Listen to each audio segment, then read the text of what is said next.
In the quaint village of Arowen, nestled between soft green hills and whispering woods, lived a young woman named Elira, known for her gentle spirit, clever mind, and the kindness that seemed to trail behind her like perfume. Elira was loved by many and envied by a few. She was engaged to marry Cale, a devoted carpenter whose hands could coax beauty from even the roughest wood. Their love, forged over years of friendship and mutual respect, was the kind that made even the cynical believe in destiny. Preparations for the wedding were underway. The village buzzed with excitement. The date was set for the summer solstice, a day of light and promise. But 5 days before the ceremony, the wind changed. A valuable heirloom, the mayor's ancestral pendant, studded with emeralds, went missing from his estate. That same morning, Elira was seen near the mayor's garden, and a handkerchief bearing her embroidered initials was found not far from the broken window. The accusation came swiftly and brutally. Whispers turned to pointing fingers.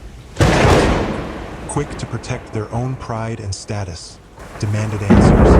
Elira denied the charges, her voice steady but her eyes wide with disbelief. "I've done no such thing," she said again and again.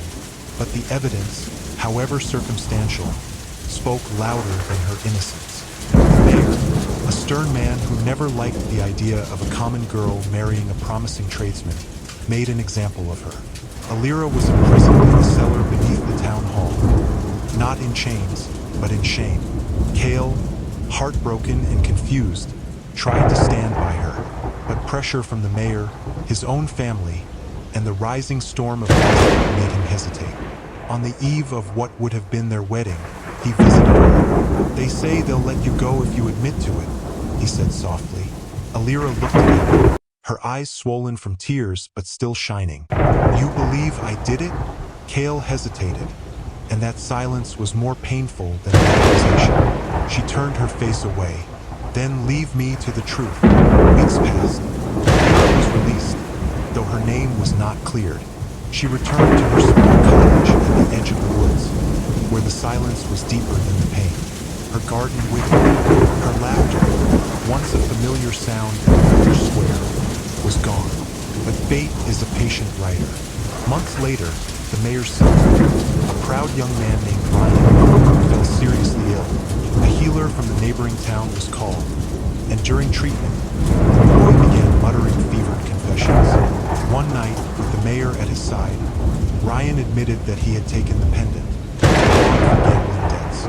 Fearing disgrace, he had planted Elira's handkerchief to shift blame. The truth broke like a thunderclap.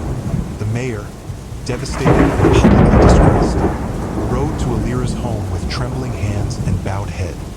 He apologized, offering compensation, public exoneration, even a place in his own household as a stewardess. But Elira refused all except a written letter clearing her name, to be read in the village square. As for Cale, he came to her again, not as a groom, but as a man broken by his own doubts. "I was wrong," he said. "I should have trusted you. I see that now." Elira studied him. The hurt was still there, but so was something stronger, resilience. "I loved you," she said, "but love without belief is not love at all." She thanked him for his honesty, then closed the door. Years passed, and Elira rebuilt her life. She became a healer, respected and sought after. Children gathered at her gate for stories and sweets. The villagers, ashamed of their haste and cruelty, treated her with reverence. And every summer solstice, she lit a lantern by the river, letting it drift on the water, not as a mourning for what was lost, but as a quiet celebration of the truth that endured. The stain on her name had faded. Her spirit never had.